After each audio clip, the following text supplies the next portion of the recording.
Yeah, coronavirus, cette pandémie du Covid-19. Min koy mi fayi, min koy mi ani aduna nde o darima ndaw ko awni jamanu Docteur yi gàcce ngalaama docteur yi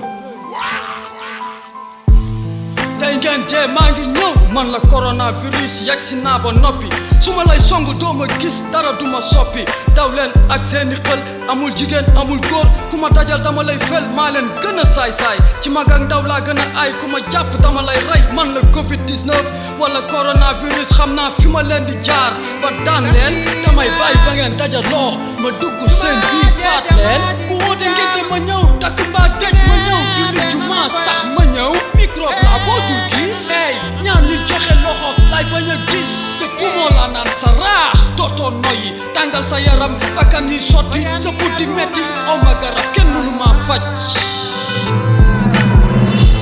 corona tampini hewbe corona woyni hewbe corona tampini hewbe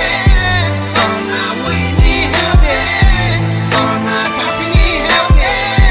corona woyni hewbe aha déglu leen ñi leen di gël feebar bi lee buñ ko jox doole di ko sagal njiitu réew mi wax na toog leen seen kër bu leen dëgër bopp bu kenn tukki dëkk ak dëkk docteur yi wax nañ bàyyi leen joxe loxo de leen taxa soog saabu booy sëkkat mu rël sa gémmiñ bàyyi leen dajaloo mieux vaut prévenir que guérir dit-on contre cette pandémie pour retrouver le sourire l'heure est grave sauvons des vies sinon nous allons tous mourir corona dafa soxor faalewul nit ku ñàkk wala nit ku yor réew yëpp a booloo di ko sot faalewul benn xeet nit ku ñuul ak nit ku weex boo koy daaxee doo ko jot corona moom daa am jot waxtu